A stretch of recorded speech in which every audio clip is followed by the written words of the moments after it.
I was honored to be asked to be in the pulpit supply pastors, and I was glad to volunteer to preach today. But if I had read the lectionary text for today first, I would have chosen a different Sunday. And I confirmed that when I noticed in the calendar that Friday the 13th came on Sunday this month. I mean, how do you preach this? Both the Isaiah and Luke passages are well worth reading, but how do you make sense of them for our time in history? They seem to speak to different ends of history.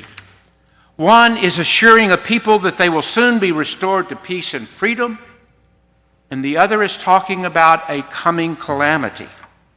They don't seem to match. So, what am I supposed to say about them? And let me try to explain why I found this so difficult. The Isaiah passage was speaking to an exiled people. Almost 600 years before the birth of Jesus, his country, Judah, had been overrun by Babylon. A large portion of the population, including all of its leaders, had been taken captive to Babylon. Their cities were ransacked. The great temple in Jerusalem was destroyed. The whole country was left in ruins. And now the prophet is offering hope to the people in Babylon in exile. He was assuring them that their circumstances were about to be reversed. And it happened for a time. Some 70 years or so into the exile, Babylon itself was conquered by Persia. And the Persian king generously allowed any of the Judah exiles who wanted to go back to their homeland to do so. Many of them did. The temple was rebuilt. The social order was restored. And in time, they became relatively independent and lived mostly in peace. But even that ended. In the century before Jesus, Rome conquered them. And when the people tried to break free of Rome about 40 years after the time of Jesus, they were crushed. And the temple was utterly destroyed, never to be rebuilt. Now, admittedly, in the lifetime of some who are with us, the new state of Israel was created. That was 1948. It created a reasonably safe home for the Jewish people. But it has not achieved anywhere near the magnificence which the prophet had declared. It has experienced several wars. It is constantly fighting terrorism. Weeping is still heard in Jerusalem. In fact, not all of the land is under Israeli rule, including one part of Jerusalem. The wolf and the lamb do not feed together there. So what can the prophet say to us? What Jesus said is no less puzzling. He warns his followers of suffering to come, which they would soon endure. He warned that the temple would be destroyed, and that did happen in less than 40 years or so. But he also said that those who confessed him as Lord and Savior would face persecution. And they did throughout the rest of that century. Some had property taken from them. Many of them were expelled from their synagogues. Some were even expelled from their city or homeland. Some were imprisoned. Some were even martyred for their faith. That persecution continued beyond the first century, but gradually it did diminish over time to the point that 3 centuries after Jesus, Christianity became the official religion of the Roman Empire. I personally think that was not a good thing for the church, but it did end the state persecution throughout Europe and at least some of the Middle East. I don't doubt that Christians are still persecuted in some parts of the world. That can't be denied. But that's not so for most of the world's population. None of us need to fear imprisonment or death because we confess Jesus as Lord and Savior. Things may not always go the way we think our faith commands, but our lives are never imperiled. And while our times are often chaotic and our world dangerous, we're not trapped in the maelstrom that Jesus warned his disciples about. So what are we to take from these words? And that's what has challenged me as I try to prepare for this morning.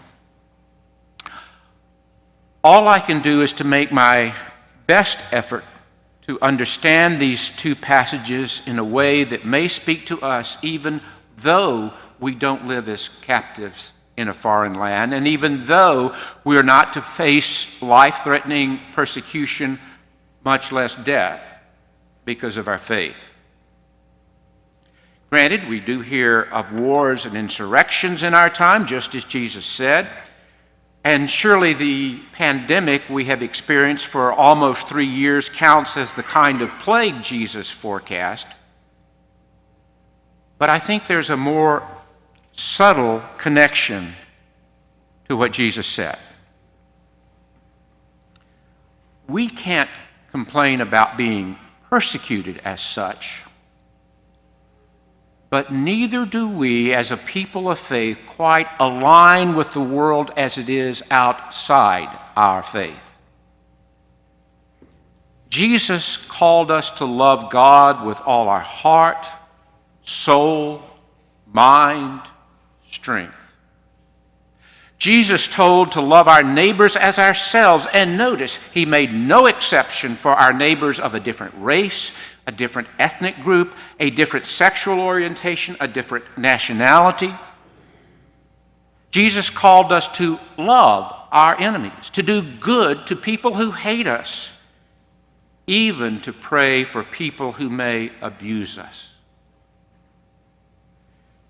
Jesus commanded us to forgive as we have been forgiven. And if we do not forgive others, God may not forgive us. And that is not the way of the world. When we try to follow Jesus' way, it can cost us. We may not face jail time, but we may face a certain social ostracism when we don't live by society's usual standards. There may be economic cost for not living me first. People may discount us as naive or simplistic. Our careers may not advance if we insist on fair and ethical conduct over corporate profits. I could go on, but my point is that the way of Jesus is radically different from the way of the world. I once saw a TV interview with a well-known politician.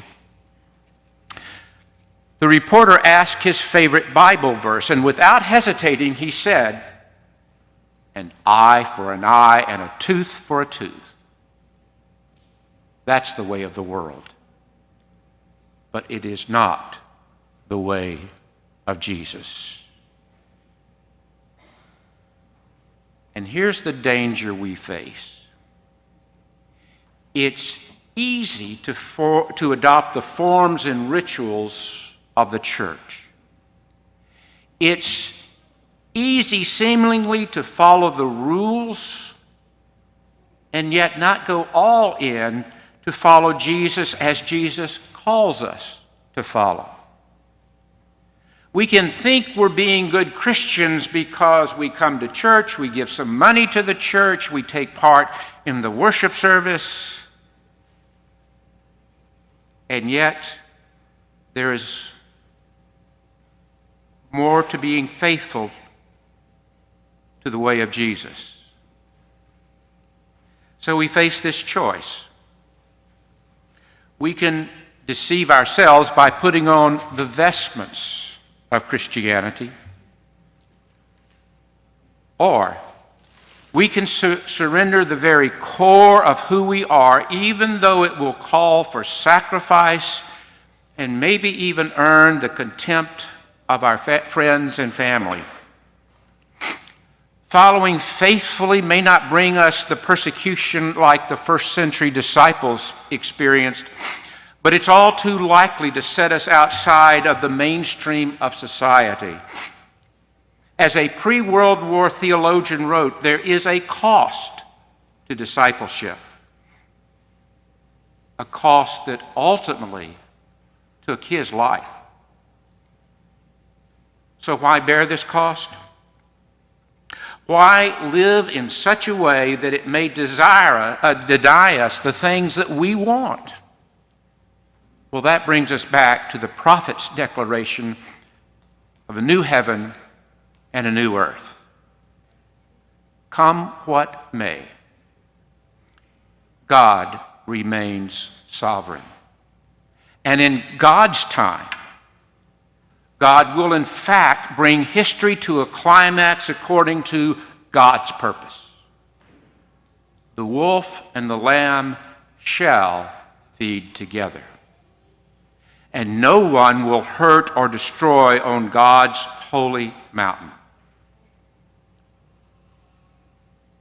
Whatever price we may pay for following in the way of Jesus, be that price large or small,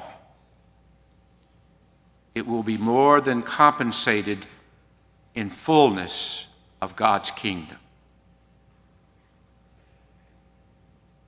May we then faithfully follow Jesus' way, the way leading to God's kingdom.